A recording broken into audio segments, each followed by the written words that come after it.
Graça e paz, amados de Deus. Como é que vocês estão? Como é que vocês estão?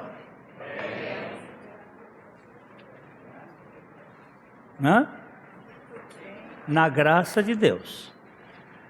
A gente sabe que no mundo nós teremos aflições. Mas o Senhor disse o quê? O que é bom ânimo?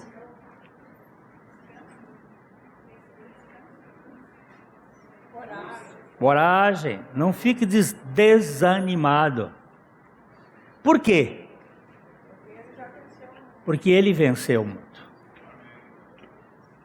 A gente tem que colocar isso, não é porque eu vou vencer, eu não vou vencer, eu já sou vencedor, eu sou mais do que vencedor. Não é verdade? Então nós precisamos ter essa consciência. Esse mundo aqui não é a nossa parada final. Nós estamos aqui de passagem, não é? De passagem.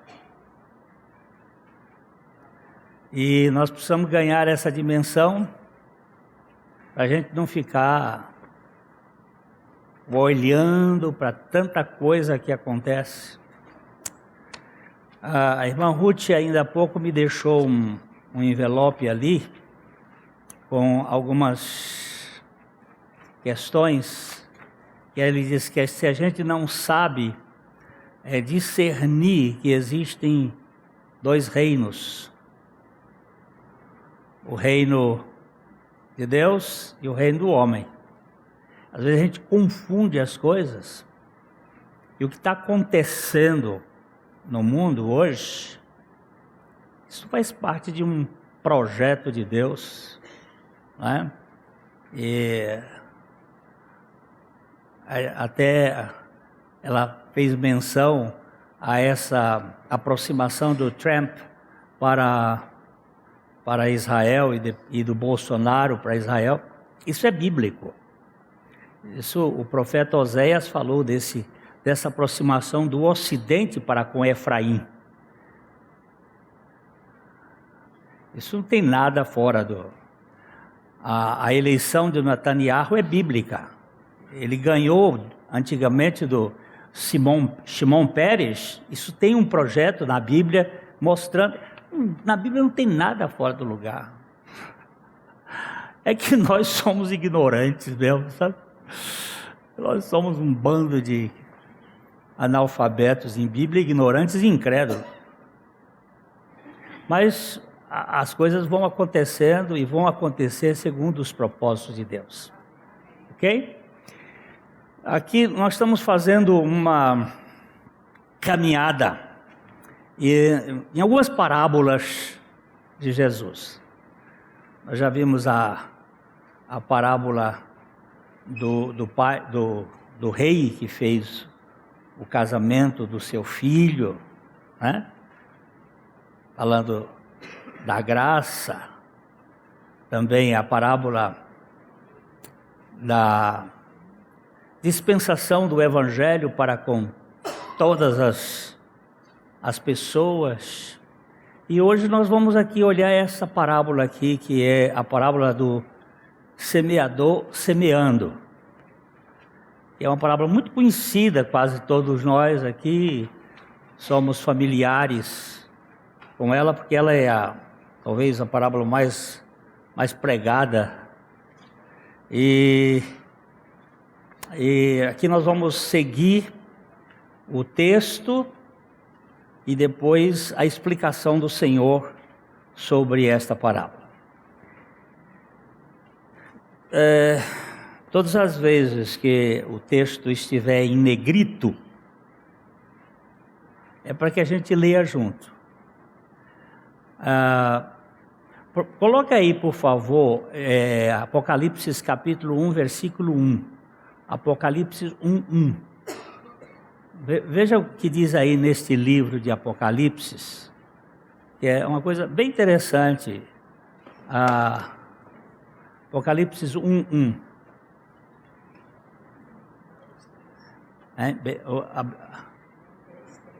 Mas é aqui, ó. Revelação de Jesus Cristo, que Deus lhe deu para mostrar aos seus servos as coisas que em breve devem acontecer e que ele, enviando por intermédio do seu anjo, notificou ao seu servo João.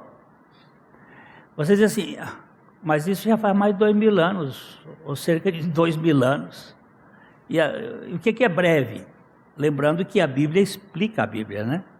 E lá em 2 Pedro diz assim, não se esqueça que um dia para o Senhor é como 1000 anos, e 1000 anos como um dia. Então de lá para cá só passaram 2 dias, né? Ainda nem passaram 2 dias, é em breve, né? Aí no versículo 2 ele diz, o qual atestou a palavra de Deus, o anjo atestou a palavra de Deus e o testemunho de Jesus Cristo quanto a tudo o que viu. E o verso 3 então diz, bem-aventurados aqueles que leem e aqueles que ouvem as palavras da profecia e guardam as coisas nela escritas, pois o tempo está próximo. Essa é a primeira bem-aventurança do livro de Apocalipse. São 7. Essa é a primeira. A primeira bem-aventurança é bem-aventurados aqueles que leem.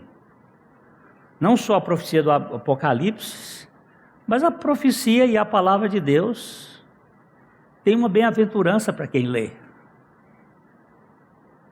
Bem-aventurados aqueles que leem, bem-aventurados os que ouvem, porque tem a gente que não sabe ler, era analfabeto, mas ouvia, bem-aventurados os que ouvem. E bem-aventurados os que guardam, e depositam no coração. Então essas 3 posturas aqui precisam a gente ver. Eu gosto de ler, muitas vezes eu leio a Bíblia em voz alta, porque além de ler eu escuto. Eu tenho 2 bem-aventuranças juntas ali.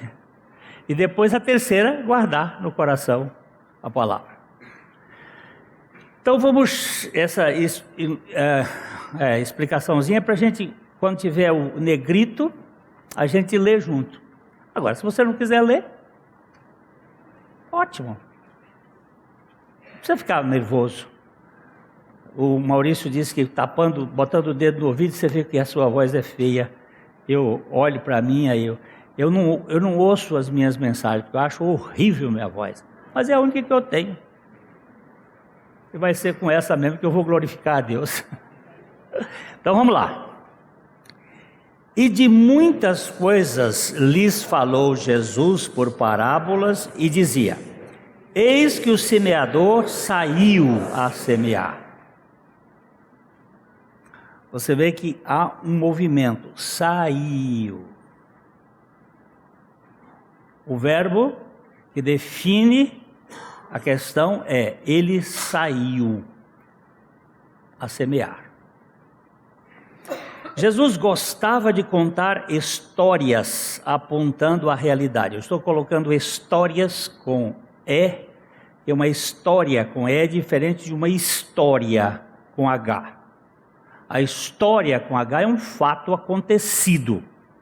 A história com E pode ser uma afirmação sobre algo que pode ou não acontecer. Não é um fato histórico acontecido. Ele costumava usar este método. Seu método didático de maior evidência era usar parábola, verdade paralela.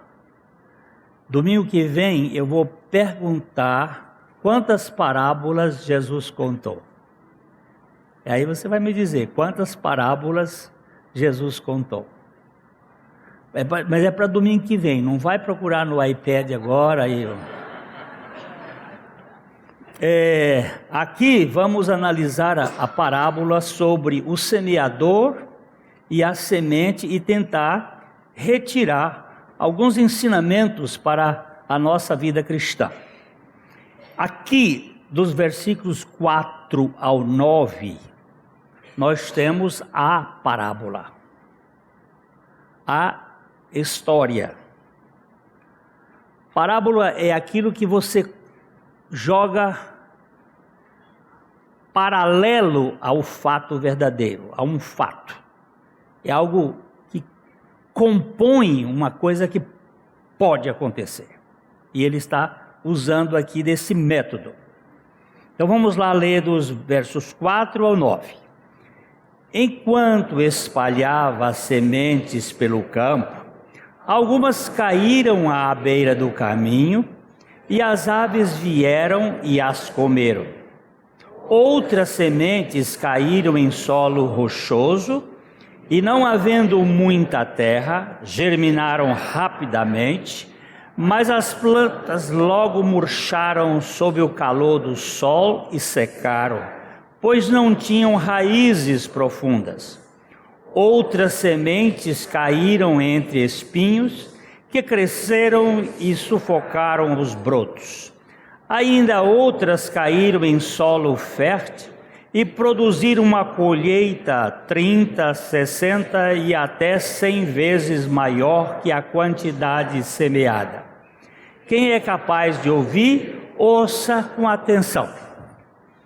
Essa versão que nós estamos usando aqui é a Nova Versão Transformadora, que é uma versão muito boa, mas como toda versão, todas elas têm suas dificuldades. Por que tem dificuldade? Porque traduzir é uma coisa difícil. Nenhuma língua possui palavras idênticas que encaixem. E aqui a gente tem uma versão que esclarece um pouco algumas coisas. Esta parábola mostra o semeador saindo a semear a boa semente. Uma semente caiu à beira do caminho, outra no solo rochoso, outra entre os espinhos e finalmente a última no terreno bom e devidamente preparado. O semeador, a semente e os terrenos. Aqui são três coisas que Jesus está falando: o semeador, a semente e o terreno, ou os terrenos. Na interpretação do Senhor Jesus, o semeador é o mensageiro, a semente é a boa palavra, e eu coloquei aqui a palavra do Evangelho, da boa notícia. E os vários terrenos são os corações das pessoas. No texto de Mateus 13, de 19 a 23, explicando que é a Nova Versão Transformadora, vemos vários pontos que dizem respeito à história do cristianismo. Vão aparecer aqui dentro do processo da história. O versículo 19 diz o seguinte: as sementes que caíram à beira do caminho representam os que ouvem a mensagem sobre o reino e não a entendem. Então o maligno vem e arranca a semente que foi lançada em seu coração. Os discípulos ficaram um pouco perplexos quando Jesus contou essa parábola. E eles disseram: mas por que o senhor fala por parábolas? E Jesus dá uma resposta um tanto complicada. Ele diz assim: para que ouvindo não ouçam, vendo não vejam, e se convertam e sejam por mim curados. E entendam e sejam por mim curados. Mas o senhor não quer que a gente ouça e que entenda? Não. Por você mesmo não pode. Tem que ser por revelação. Por quê?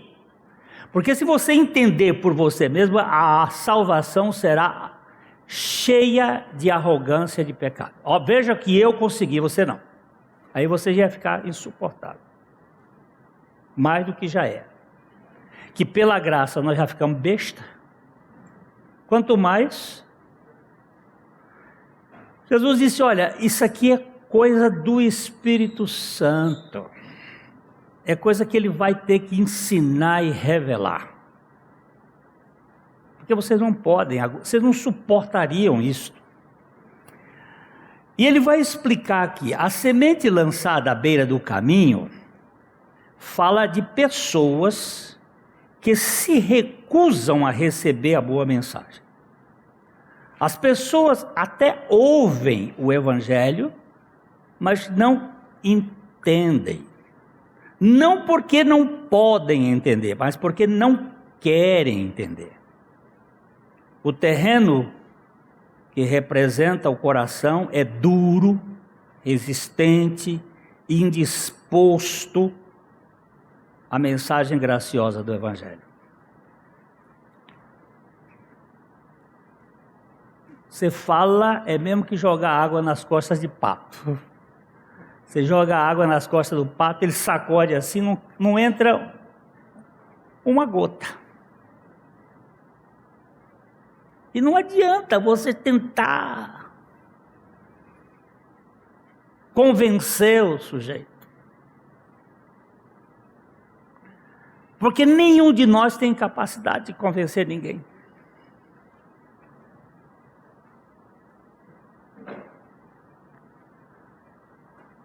O que tem que fazer? Você sai a semear. A semente caiu num coração duro. É você que vai salvar essa pessoa?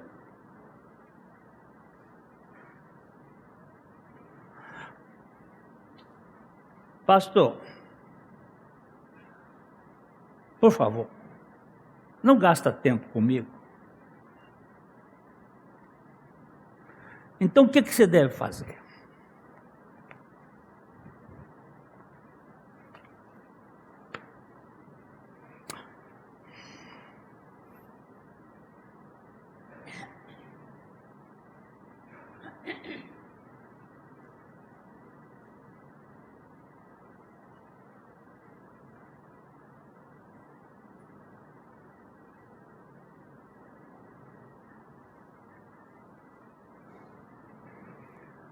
Otmani, ele conta a seguinte história. Eu ontem falei inclusive isso aqui no grupo onde eu estava falando dos Gideões. A convenção dos Gideões está acontecendo hoje, de sexta-feira para cá, aqui em Londrina. E eu ontem contei essa história aqui. Eu prefiro ler para não perder os detalhes. Participei de uma campanha evangelística numa universidade ao sul da China. Encontrei um velho amigo, um colega de escola. Ele havia estudado nos Estados Unidos por um tempo e foi trabalhar na universidade como professor de psicologia. Ele contou-me que havia chegado a uma conclusão quanto à religião cristã e tinha o hábito de dizer aos seus alunos que era possível explicar as tão aclamadas conversões num âmbito puramente psicológico. Apenas uma mudança psicológica. Antes da campanha começar, eu fiz-lhe uma breve visita e compartilhei com ele acerca de Cristo. E ele me ouviu por um tempo, então, gentilmente, sorrindo, me disse: não é bom, não é uma boa ideia você pregar para mim. Eu não creio que Deus exista. Não gaste o seu tempo comigo. Mesmo não acreditando em Deus, eu sugeri, apenas ore. Você descobrirá algo. Orar, disse ele rindo. Eu? Se nem mesmo acredito em Deus, como seria possível orar? Ele exclamou. Eu prossegui. Mesmo que não consiga encontrar uma escada até Deus, saiba isto, e isto não muda em nada o fato de ele ter descido até você. Portanto, você pode orar. Ele riu novamente, mas continuei insistindo que ele orasse. E eu tenho uma sugestão, eu tenho uma oração que você consegue fazer, eu expliquei. Diga assim: Deus, se não existir Deus algum, minha oração será inútil e eu terei orado em vão. Se, porém, houver um Deus, então, que ele de alguma forma que eu possa conhecê-lo. Se não existe Deus, então, mas se existir, que eu possa de alguma maneira conhecê-lo. Mas, replicou ele, qual é a ligação desse Deus hipotético com Jesus Cristo? Onde o cristianismo enquadra nisso tudo? Aconselhei que acrescentasse uma frase em sua oração, na qual pedisse a Deus que também lhe revelasse isso. Reafirmei que não estava pedindo que admitisse a existência de Deus, nem pedi que admitisse nada. Pedi-lhe somente uma coisa: que ele fosse sincero na sua oração. Seu coração deveria estar em sua oração. Não deveria ser uma mera repetição de palavras. Eu não tinha certeza se havia conseguido algum resultado com aquele amigo. Antes de ir, deixei uma Bíblia com ele. Pronto, aqui começa a história. Deixei uma Bíblia com ele. E no dia seguinte, ao final da minha primeira reunião da campanha, eu pedi a todos que haviam sido salvos que se levantassem. O primeiro a se levantar foi aquele catedrático.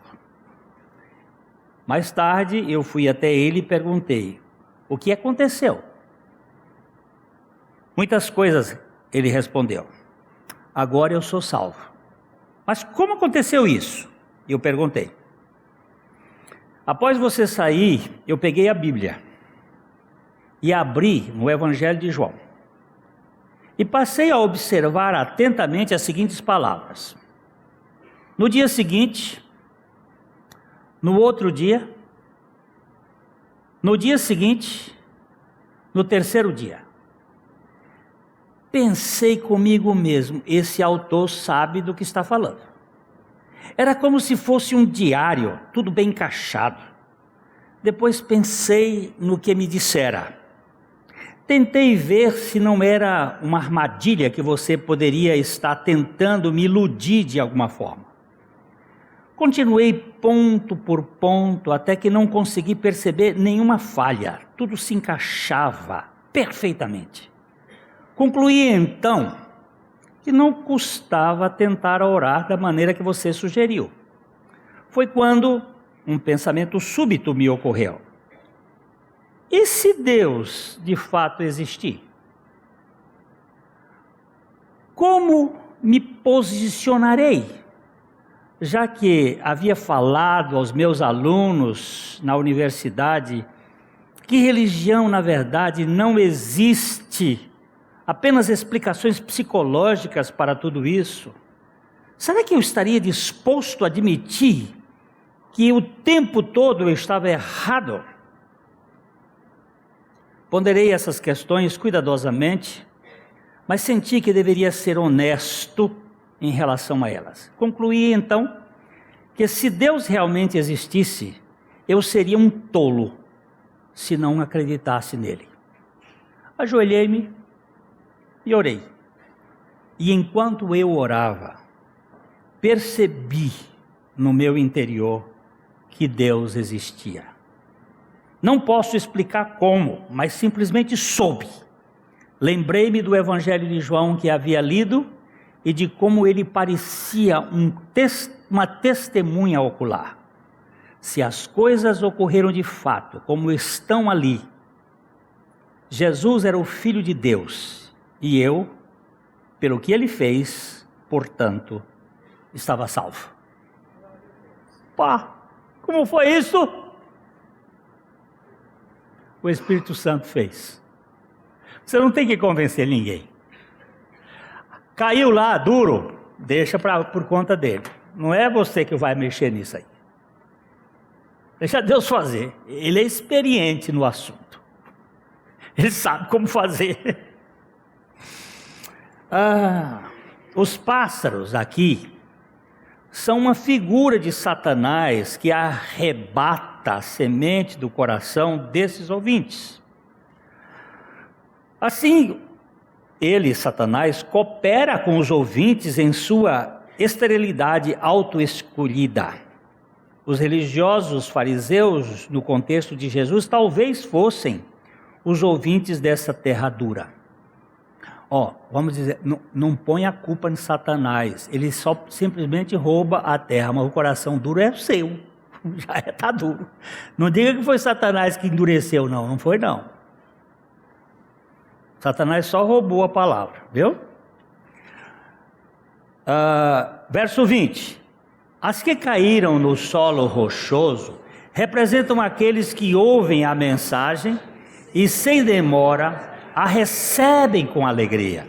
Contudo, uma vez que não têm raízes profundas, não duram muito. Assim que enfrentam problemas ou são perseguidos por causa da mensagem, cedo se desanimam.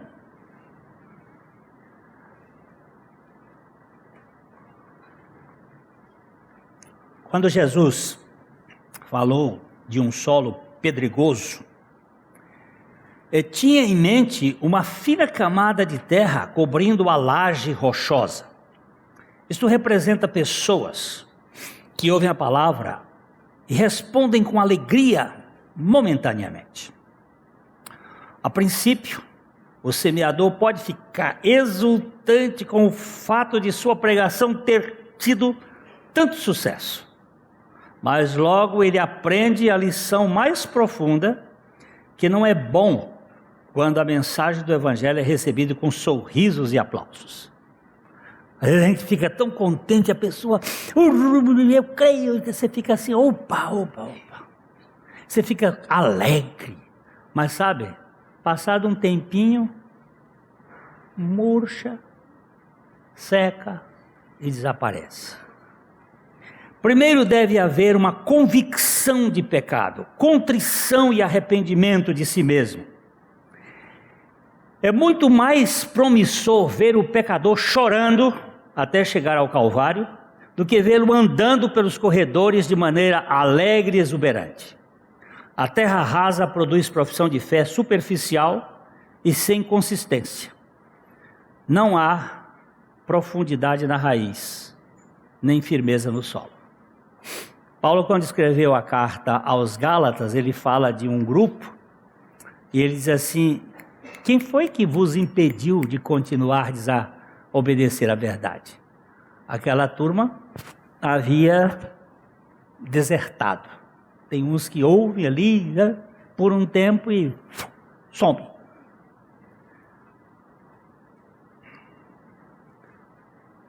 Deste modo, quando esse tipo de profissão de fé é testada pelo sol ardente das tribulações e das perseguições, o tal crédulo decide que não vale a pena se envolver com essa crença e abandona qualquer profissão de fé, profissão de sujeição a Cristo, dando no pé. Vai embora. Cadê fulano? Fulano estava aqui tão bem, cadê ele? Sumiu. Escafedeu-se. O que foi que aconteceu? Não me interessa mais. Ah, é? Que foi? Foi só um probleminha e ele vai embora. Verso 22. As que caíram entre os espinhos representam outros que ouvem a mensagem, mas logo ela é sufocada pelas preocupações desta vida e pelas seduções da riqueza, de modo que não produzem fruto. O chão aqui, infestado de espinhos, representa outra classe, que ouve a palavra de maneira superficial. Eles exteriormente parecem ser genuínos súditos do reino, mas com o tempo, o interesse deles é sufocado pelos cuidados deste mundo e pelos deleites das riquezas. Não há fruto para Deus em suas vidas. Alguém ilustrou isto através do filho de um pai muito rico que amava o dinheiro e tem um grande negócio. Este filho ouviu a palavra de Deus em sua juventude, mas ficou absorvido com as vantagens dos negócios de seu pai e se envolveu numa luta entre agradar o seu senhor ou a seu pai. Ficou nos negócios. Ele investiu todo o seu tempo nos negócios daqui. Aí, trabalho. Vocês se lembram que quando o povo de Israel estava no Egito, e eles queriam ir adorar, quando Moisés apresentou a proposta para eles irem caminho de 3 dias para adorar, Faraó ficou emburrado, ficou zangado, e o que ele fez? Ele duplicou o trabalho e colocou mais peso. Para quê? Para deixar o povo completamente exaurido.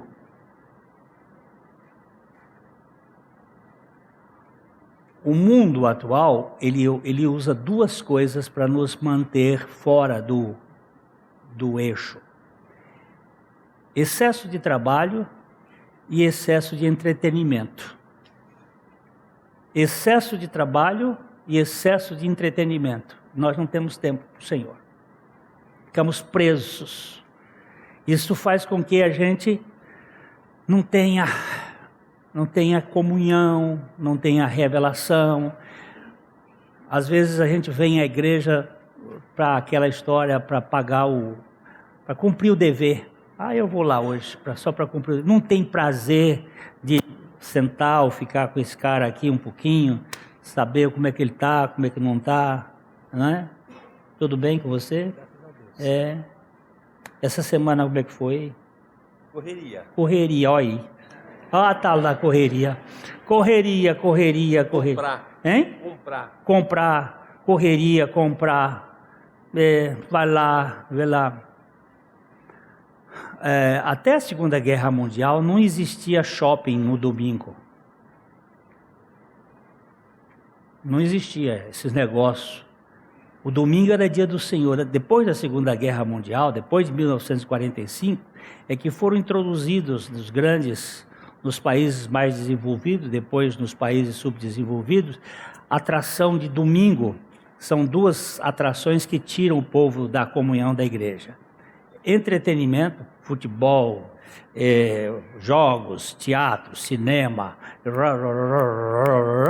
e negócios. Vai para o shopping comprar, não sei o que. Nós não temos mais tempo.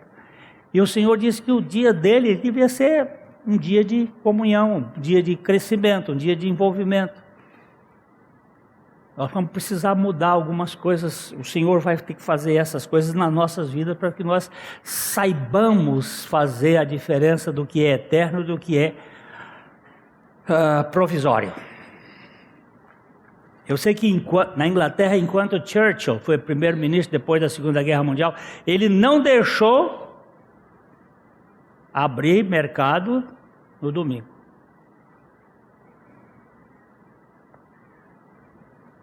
O chão estava infestado e não há fruto para Deus em suas vidas. Então, este é a ilustração do pai rico de muitos negócios. Os espinhos já estavam no solo quando a semente foi semeada e germinou. Os cuidados desta era e a sedução das riquezas já estavam à sua mão. Ele seguiu os desejos de seu pai, dedicando-se inteiramente aos negócios, tornando-se cabeça da empresa, e quando já estava bem na vida, teve que reconhecer que havia negligenciado as coisas celestiais. Estando prestes a se aposentar, expressou a sua intenção de ser mais diligente em questões espirituais. Mas como a Bíblia diz, de Deus não se zomba. Aquele homem se aposentou, morrendo tempo depois. Deixou uma fortuna imensa e a vida espiritualmente desperdiçada. Os espinhos sufocaram a palavra e o tornaram infrutífero. Os dois reinos, o reino deste mundo e o reino de Deus. Tem dois.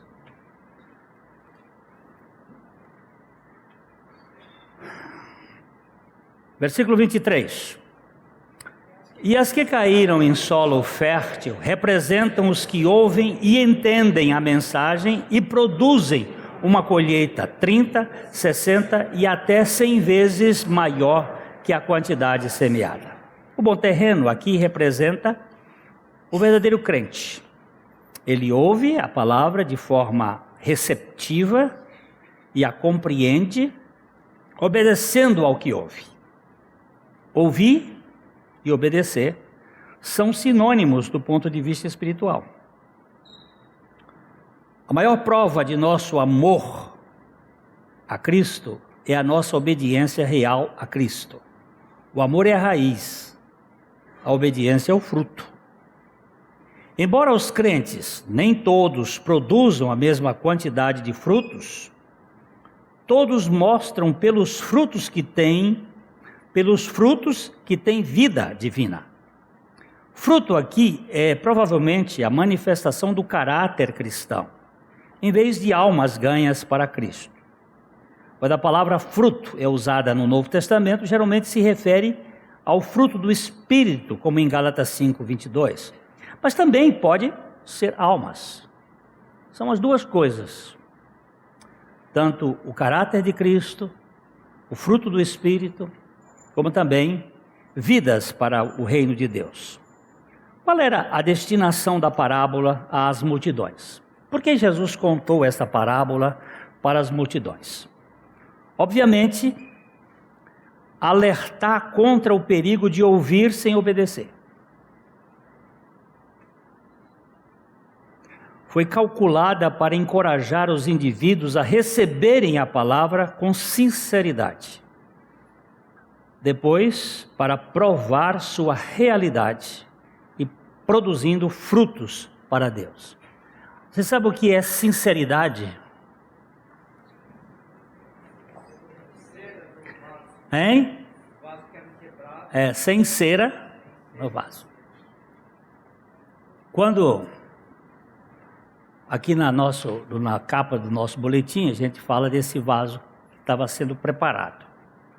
Quando o vaso está sendo preparado, muitas vezes tem uma pedrinha nele, ou fica uma bolha ali no momento de fazer. Quando ele vai para o forno, ele racha, trinca naquele ponto. Aí os caras iam vender, porque o vaso, quando ele está assado, ele não pode ser desmanchado, só pode ser quebrado. Aquele barro não serve mais. Então quando o vaso ficava com aquela trinquinha, ele pegava uma quantidade de cera e botava ali e pintava o vaso e vendia. E esse vaso tinha cera. Quando você ia comprar um vaso, você batia e perguntava: sincera, sem cera? Aí ele dizia sem cera, porque o vendedor vendia de cera com cera. Pela aparência ninguém via. Então, quando a sua trinca, porque todos nós saímos trincados, o senhor tem que fazer um vaso novo antes. Desmanchar e fazer de novo, que eu acho que é o trabalho da cruz, nos tornar vasos novos. Então aqui, antes de mais nada, nós precisamos ser sinceros, né? Palavra com sinceridade, receberam a palavra com sinceridade. Depois, para provar a sua realidade. Foi isso que o Watchman Nee disse àquele catedrático. Seja sincero na sua oração. Quanto aos discípulos, isso para as multidões. Quanto aos discípulos, a palavra preparou-os, bem como os futuros seguidores de Jesus, para o fato desanimador de que são relativamente poucos aqueles que ouvem a mensagem e são genuinamente salvos. A gente às vezes fica tão... Eu já disse a Deus uma vez, Senhor, se o Senhor me desse o privilégio de ser Deus uma vezinha, eu ia convencer um bocado de gente a crer no teu evangelho. Sabe o que eu quis dizer com isso? O Senhor é incompetente. Porque se fosse eu convencia. Olha a presunção desse estúpido. Eu faria que aquela pessoa lá, ele cresce, já que é o Senhor que realiza tanto querer como efetuar, e o Senhor tem todo o poder e o Senhor não fez com aquilo. Por que o Senhor não fez? Como eu sou petulante. Se fosse o Senhor, eu conversia. Aí tem aquela história. O cara disse assim, Deus, o Senhor não faz as coisas direito. Eu planto a semente aqui, quando precisa de chuva, o Senhor manda sol. Quando precisa de sol, o Senhor manda chuva. Isso não está certo. Eu planto, não dá a colheita que devia dar, porque na hora de ter chuva não tem chuva, na hora que tem sol não tem sol. E o Senhor, Deus disse assim, tá bom. Você quer administrar, administre. Ele disse, eu posso administrar sol e chuva? Pode, à vontade. Aí ele preparou a terra, jogou a semente e disse, chuva! Aí ele virou sol. Aí o sol veio. Ele, chuva, chuva, sol, sol, chuva, chuva, sol, sol. E o pé de milho cresceu bonito. E olha o tamanho da espiga desse tamanho assim. Era um espigaço. Aquela do milhão. É o milho grande. Aí quando ele foi abrir, a coisa não tinha um caroço. Ele disse, Deus, onde eu errei? Ele disse, você não pediu o vento. Sem o vento não há polinização.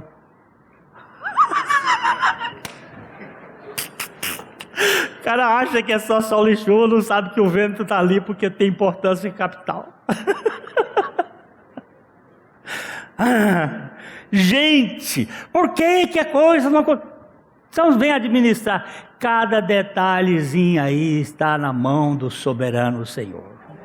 Eu não sei por que esse cara não crê. E pode ser que ele não crê agora, vai crer mais adiante, depois que ele tiver uma grande luta, como foi o caso de Jó. Jó era um homem justo, íntegro, temente a Deus, mas ele só conhecia Deus de ouvir falar. O sujeito que conhece só de ouvir falar, conhece? Não conhece. E depois ele se arrepende. E Deus às vezes permite certas coisas para quebrar, para ele chegar ao fim de si mesmo. Então, para as multidões, para os discípulos, muitos são chamados, poucos são escolhidos. Essa parábola liberta também os súditos leais de Cristo da ilusão de que todo mundo será convertido através da disseminação do Evangelho. A semeadura é universal, mas a frutificação é individual. Nem todos os que ouvem o Evangelho creem no Evangelho. Aí, quando a gente diz, e o evangelho será pregado a todo mundo, e todos vão se converter. Tira o cavalo da chuva que não vai não. Ele vai ser pregado, e ele já está sendo pregado em todo mundo. Como? Quando esses se calarem, as pedras vão clamar. Você sabe qual é as pedras que clamam? Cinema, que é feito de pedra, o filme. Os computadores, que são feitos de pedra. Tudo isso é feito de metal. Feito de pedra. As pedras estão falando. Elas estão indo mais longe do que você pensa. Outro dia eu tenho uma visão do mundo, das rádios do mundo. E eu estava vendo as rádios evangélicas, as rádios religiosas que pregam a palavra de Deus. Misericórdia, mas como tem. Esse outro mês de julho, eu vou para um congresso de pastores na Ilha da Páscoa. Sabe onde fica a Ilha da Páscoa? 3 horas de voo de jato dentro do mar do Pacífico, lá para dentro, depois de Santiago, para lá. Para quê? Para falar para pastor. Pastor de onde? Da Patagônia. Da Polinésia espanhola. Por quê? Porque um pastor da Polinésia esteve lá no congresso há 2 anos atrás, ele ficou muito impactado e ele perguntou para mim, você vai pregar o evangelho para pastores lá na Patagônia, lá na Ilha da Páscoa? Eu disse, se Deus abrir a porta eu vou. E o Senhor abriu e nós vamos para falar. Pastores da Polinésia, são 46, já estão inscritos. Nós vamos sentar 1 semana, porque lá vai o avião uma vez por semana. Então chega num dia, a gente entra, fica lá. Vão ser 4 dias de imersão no Evangelho. Vocês estejam orando por isso. Para que esses homens ganhem a revelação do Evangelho da sublime graça de Deus, o mesmo que tem chegado aos nossos corações aqui. Não é que nós somos melhores, não, é que ele chegou. Ele precisa chegar. Então, nem todos vão crer, mas nós temos que pregar para todos. Os discípulos também são advertidos aqui nesta parábola contra 3 grandes antagonistas do Evangelho: o maligno, os pássaros, a carne, o sol escaldante, visto na tribulação e na perseguição, e o mundo, os espinhos, os cuidados do mundo e o prazer nas riquezas. Esses 3 inimigos cruéis do Evangelho se manifestam no coração. Vocês estão vendo? Eles estão no terreno. Eles estão ali. O maligno é o ladrão da palavra. Sua tática principal é desarmar os crentes. Se ele nos afastar da espada do Espírito, ou retirar a palavra de Deus de nosso coração, então a sua missão terá pleno êxito. Nós precisamos ter consciência de que o cristão é gerado pela palavra e precisa ser alimentado por ela. Nós só podemos vencer o maligno quando usamos a palavra de Deus como arma de ataque. Sem a palavra estamos inutilizados. Qual foi o primeiro ataque de Satanás contra a humanidade? Sim, a Eva comeu a maçã. A maçã É a história da maçã. Mas não, vamos lá. Qual foi a primeira arma de Satanás? Ó, Gênesis 1, Gênesis 2, Gênesis 3, 1. Gênesis 3, 1. Vamos lá.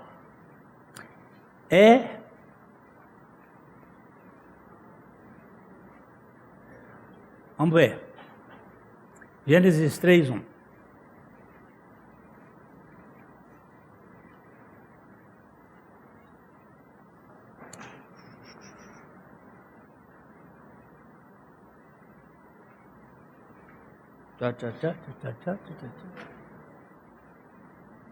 Então vamos lá.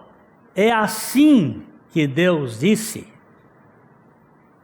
de toda a árvore que há no jardim, não comereis. É assim que Deus disse. O que ela está dizendo? Onde é que ela está atacando? Levando dúvida aonde? É assim que Deus disse. Ó, mas a serpente, mais sagaz que todos os animais selváticos que o Senhor Deus havia feito, disse à mulher: é assim que Deus disse: não comereis de toda a árvore do jardim? Vamos ver como foi que Deus disse. Vai para o 2 agora, o verso 16 e o 17. Vamos lá, 2, 16 e 17. Não, é capítulo 2. O capítulo é 2, o versículo é 16 e 17. Da próxima vez eu vou botar meu iPad ligado aqui na Apple TV, aí fica mais fácil de eu achar aqui o texto. Vamos lá. Capítulo 2, verso 16. Disse o Senhor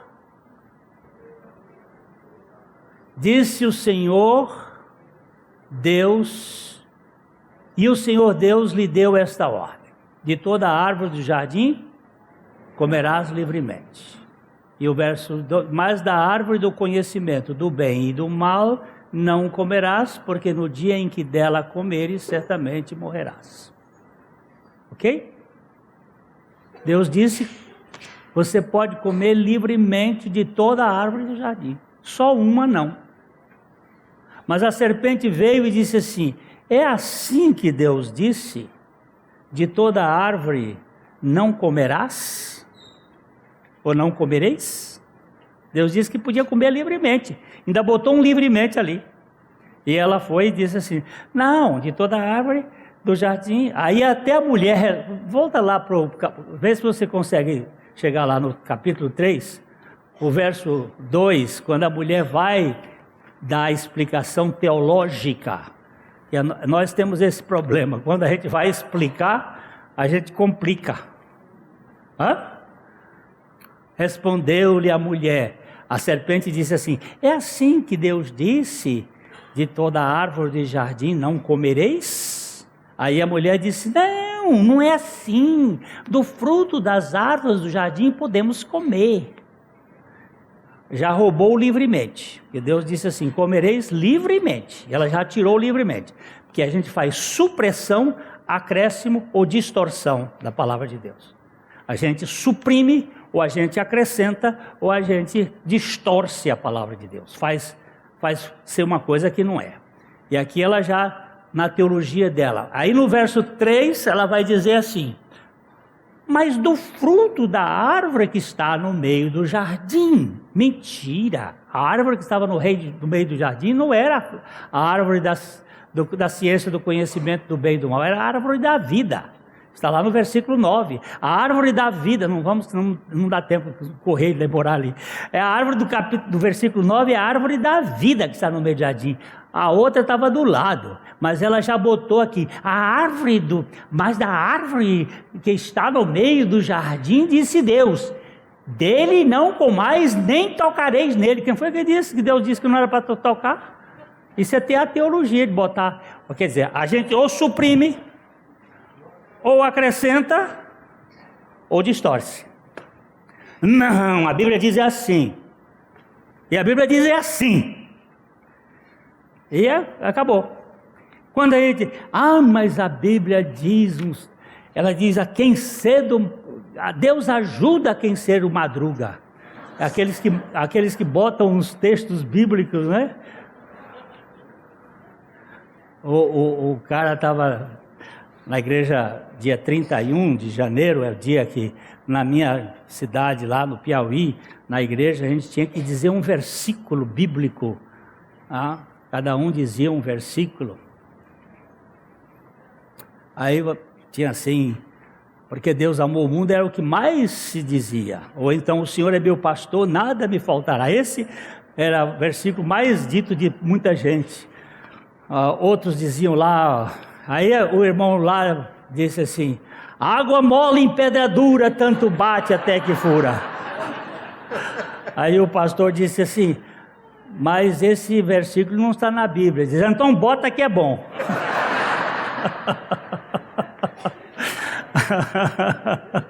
Mas eita gente que costuma fazer coisa com a Bíblia, que é um caso sério, né? Deixa eu ver onde é que nós estamos.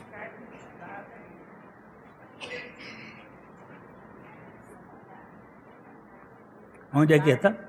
A carne. Então o maligno é o ladrão da palavra, ele rouba. Ele acrescenta, ele distorce, ele faz tudo. A carne, frustrada, se desanima facilmente ou se acomoda à vida religiosa, à vida medíocre da religião humana. Além do que, se trabalhar, o seu trabalho é imprestável para o reino de Deus. Jesus disse em João 6,63, o Espírito é o que vivifica, a carne para nada aproveita. As palavras que eu vos tenho dito são Espírito e são vida. Não significa que ela, a carne, não faça nada, porém tudo o que faz não tem qualquer valor espiritual para o reino de Deus. Terceiro, o mundo. Então, o maligno, a carne, o mundo. Jesus orou para que os seus discípulos não fossem retirados do mundo, mas para que o mundo fosse retirado deles. Alguém disse, mas isso aqui não é texto bíblico, não sei por que eles puseram em negrito aqui. Ligue-se a Cristo, eu acho que aqui já era a influência. Pode botar que é bom. Ligue-se a Cristo, ligar-se a Cristo é o segredo de desligar-se do mundo. Não tem nenhum versículo não, eu acho que eles acharam que estava em itálico e entre aspas, na hora de digitar, pensou que fosse um versículo. Se as metas do mundo nos dominarem, seremos sufocados pelas exigências do mundo de tal modo que não seremos frutíferos para o reino de Deus. O Dr. Vance Havner, ele disse, se você é cristão, não é um cidadão deste mundo tentando chegar ao céu, mas sim um cidadão do céu abrindo caminho através deste mundo. Assim, se somos cidadãos do céu, precisamos viver neste mundo sem que o mundo nos sufoque. O Deus deste mundo é Mamon, e ele é o maior senhor de escravos do mundo no mundo. O maior senhor de escravos. Como muita gente está presa nós vimos numa das outras parábolas, pelos empregos, pela posse, pelo ter, pelo poder, pelas coisas deste mundo, como ele é dominante, como eu preciso da cruz diariamente na minha vida, meu Deus, de vez em quando eu estou me vendo preso por ambições, Senhor, eu estou crucificado, levando sempre o morrer de Jesus, para que a vida de Jesus se manifeste no nosso homem interior. Será que você acha aí Hebreus capítulo 13, versículo 5? Vamos ver se você consegue achar aí. Às vezes tem dificuldade lá, eles estão aprendendo a lidar ali. Vamos ver se... Hebreus capítulo 13, seja a vossa vida sem avareza, contentai-vos com as coisas que tendes, porque ele tem dito o quê? De maneira alguma te deixarei, nunca jamais te abandonarei. Oh meu Deus! Como às vezes eu quero ter uma segurança na minha conta bancária. Como às vezes eu quero ter uma segurança num patrimônio. Mas gente, isso tudo acaba. Eu não estou dizendo que Jesus disse, eu não quero que vocês saiam do mundo, eu só quero que o mundo não mande em vocês. Vocês podem ter tudo isso aqui e ser uma bênção, mas se o mundo mandar em vocês, vocês estão perdidos. Não é? Esse versículo aqui, a minha esposa utilizou ele muito, né? Utiliza no meio do grupo, do vídeos. Ela bateia muito nessa questão, porque as pessoas sozinhas, viúvas, pessoas que já estão no final da vida, a gente fica com... Está ficando velho e começa a ficar preocupado. Ele diz assim, seja a vossa vida sem avareza, contentai-vos com as coisas que tendes. Porque ele tem dito, de maneira alguma te deixarei, nunca. E esse aqui no grego é uma forma tão enfática, 2 vezes, nunca, jamais te deixarei. Oh, que coisa, né? Saber que esse Deus promete isso. Finalmente, os discípulos recebem uma visão quanto ao tremendo retorno do investimento na personalidade humana. 30 vezes é o retorno de 3.000%, 60 vezes é o retorno de 6.000%, 100 vezes é o retorno de 10.000% do investimento, tanto em vidas salvas, quanto na qualidade dessas vidas transformadas. Na verdade, não há como medir o resultado de um único caso de conversão genuína. Não é possível computar nem a santidade, nem a quantidade de convertidos que procedem desta conversão. Um obscuro professor da escola dominical investiu em Dwight L. Moody. Dwight L. Moody foi um grande evangelista americano. Ele era apenas um vendedor de sapatos, de uma loja de sapatos lá nos Estados Unidos. E ele ganhou a sua experiência de salvação, o Senhor o encheu e ele se tornou um dos maiores pregadores do século XIX. Então, aquele professor da escola dominical, ninguém sabe o nome dele. Mas foi ele que pregou o evangelho para Moody, ia lá e pregava o evangelho para Moody, e pregou o evangelho para Moody, Moody creu. E Moody se tornou um evangelista extraordinário. Moody ganhou muitas outros para Cristo. Estes, por sua vez, ganharam outros tantos.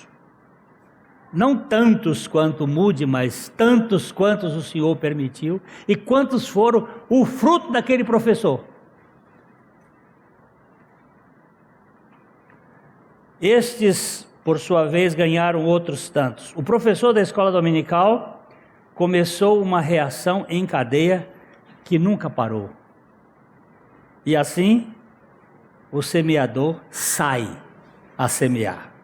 Não é agora saiu, não, sai. Porque você e eu, nós outros somos o semeador. O semeador que vamos sair a semear la buena semilla. Nós vamos sair a pregar o evangelho. Você não tem que convencer ninguém, criatura. Você não tem que entrar em discussões teológicas, você não tem que fazer apologética, você vai ter que fazer predicações. Pregue a palavra, anuncie o Evangelho, fale do Evangelho, das insondáveis riquezas de Cristo, ok?